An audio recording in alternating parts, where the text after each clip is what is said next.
जय हिंद एवरीवन। अगर आप पूरे भारत में किसी भी राज्य से हो, आप तैयारी कर रहे हो इंडियन आर्मी की, आपका सपना है आर्मी में जाने का, तो दोस्तों आप सभी के लिए बड़ी खुशखबरी निकल के आ रही है।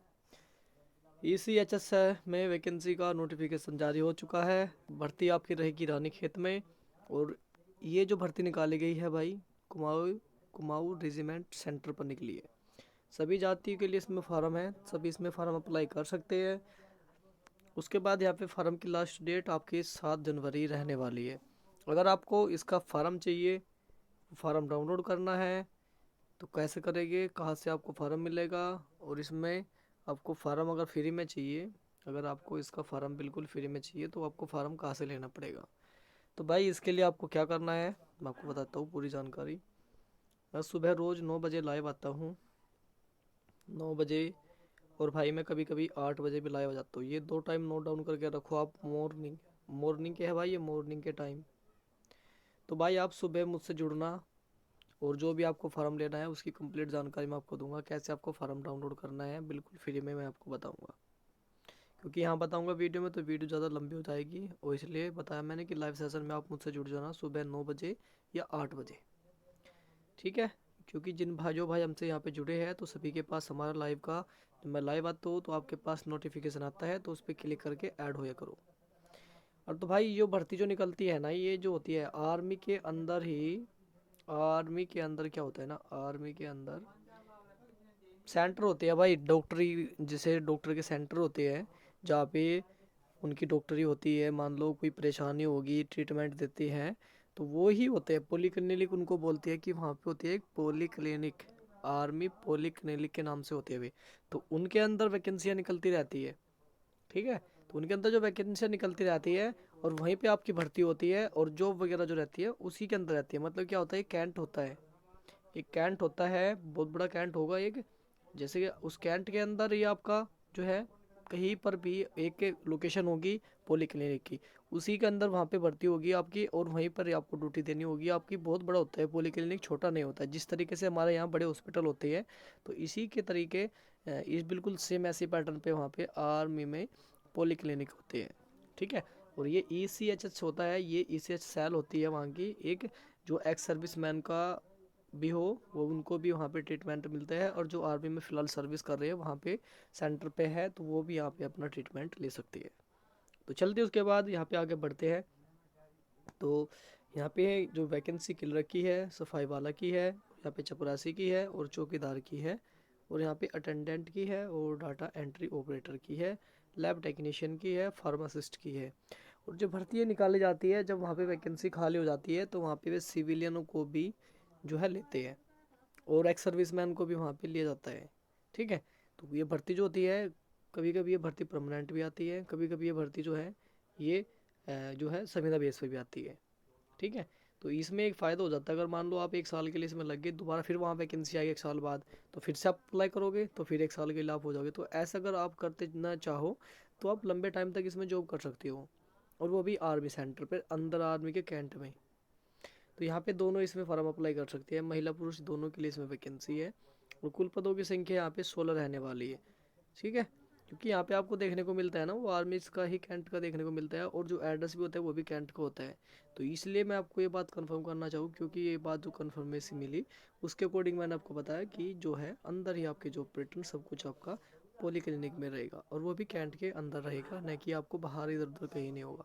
ट्रीटमेंट भी जो आपका काम है सब कुछ वो आर्मी वाला होगा, अदर आपको कुछ नहीं करना है। उसके बाद यहाँ पे वैकेंसी जो रहेगी चौकीदार के लिए, उम्र सीमा सभी में सेम है 18 से 53। तो उम्र सीमा मैं आपको नहीं बताने वाला हूँ, तो ये आप अपने देख लेना। सैलरी यहाँ पे आपको देखनी है, सभी में 16,800 तक है। सिर्फ यहाँ पे मेडिकल वालों के लिए सैलरी जो है वो 28,100 रुपये रहेगी 2 पोस्ट के लिए। बाकी के लिए सब के लिए सैलरी यहाँ पे सेम है। तो यहाँ पे चपरासी के लिए भी 8वीं पास है, और चौकीदार के लिए, सफाई वाले के लिए ओनली पढ़ाई लिखाई बस। क्योंकि वहाँ पे साफ सफाई वाला काम क्या होता है बताओ आपको। वहाँ पे क्या करना है, झाड़ू वगैरह देखनी है, झाड़ू लगानी है अपने बाहर को। उसके बाद चपरासी का जो काम होता है वो आपको पता ही है, चपरासी का क्या काम होता है, इधर से फाइल इधर ले जानी, वहाँ से ये करना, वो आपको करना है। चौकीदार का काम होता है कि गेट पे आपको अपना ध्यान रखना है, क्योंकि गेट के बाहर होती है, वहाँ पे आपको रखना है। उसके बाद यहाँ पे महिला अटेंडेंट की है, तो वहाँ पे जो लड़कियाँ भी जॉब करना चाहती है तो वो भी यहाँ पे कर सकती है। उनका काम होता है कि जो वहाँ पे लेडीज जो पहले से ही फीमेल वहाँ पे जॉब कर रही है आर्मी के जो पॉलीक्लिनिक में पहले से ही है, और मैं जो है एज ए ऑफिसर के तौर पे वहाँ पे काम कर रही है, तो वहाँ पे आपको उनकी फाइल वगैरह देखने, वहाँ का काम वगैरह सब कुछ आपको देखना होगा उनका, ठीक है। तो वो उसके बाद आते हैं किलर। किलर का काम होता है कि वहाँ पे जो भी बिलिंग वगैरह हो वो सब कुछ आपको देखना होगा, ठीक है, क्योंकि वहाँ बिल बनते हैं, ये नहीं कि आपको वहाँ पे ऐसा कुछ नहीं, आपको कंप्यूटर पे वर्क करना होना चाहिए। उसके बाद यहाँ पे डाटा एंट्री ऑपरेटर के लिए भी सेम यहाँ पे क्वालिफिकेशन रखी जाती है। टेक्नीशियन वालों के लिए यहाँ पे 12वीं पास होनी चाहिए, और संबंधित आपके पास डिप्लोमा और एक्सपीरियंस भी होना चाहिए अपनी ट्रेड से रिलेटेड, क्योंकि टेक्नीशियन वालों का जो वर्क होता है वहाँ पे जैसे आपको ट्रीटमेंट देना है तो सबसे पहले उसकी रिपोर्ट होगी, रिपोर्ट होने के बाद जब रिपोर्ट आएगी तभी तो डॉक्टर उस पर जो है अच्छे से ट्रीटमेंट दे पाएंगे। तो इसलिए आपको इन सारी चीज़ों की नॉलेज भी बेहतर तरीके से होनी चाहिए, आपको आना चाहिए। उसके बाद यहाँ पे बाकी जो प्रोटेस्ट है मतलब फार्मासिस्ट है, इसमें भी आपकी 12वीं पास बी फार्मी का डिप्लोमा। फिर डेंटल के लिए यहाँ पे आपको अगर आपको दांतों के डॉक्टर बनना है तो आपके पास डिप्लोमा होना ज़रूरी है। सैलरी सेम है।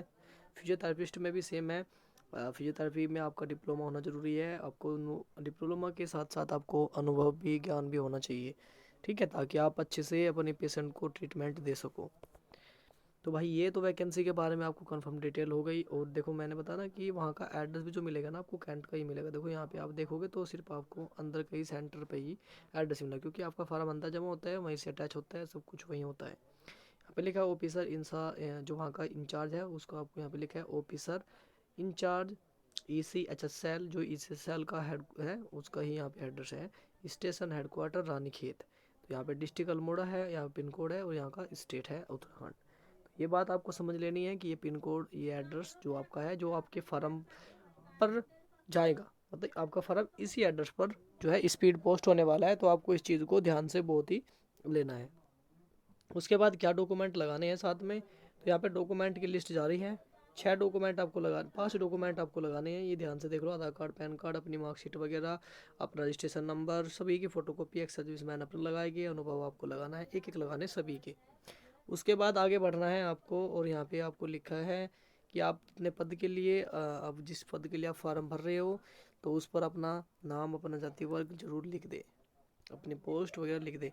इसके लिए मैं आपको फार्म भर के बताऊंगा, जल्दी मैं इस पर वीडियो लेके आऊँगा कि फार्म आपको कैसा भरना है, किस तरीके से भरना है, तो आप आराम से देख के भर लेना। ये सारी जानकारी वही है, मैं फार्म में आपको बता दूंगा कि आपको कैसे करना है। यहाँ पे आप सिर्फ ये चीज़ें पढ़ लो जो यहाँ पे लिखी है। नंबर 5 पॉइंट में लिखा है कि इंटरव्यू की तारीख और समय आपको 12 फरवरी 2025 को पढ़ाता है, 10 बजे पहुँचना है।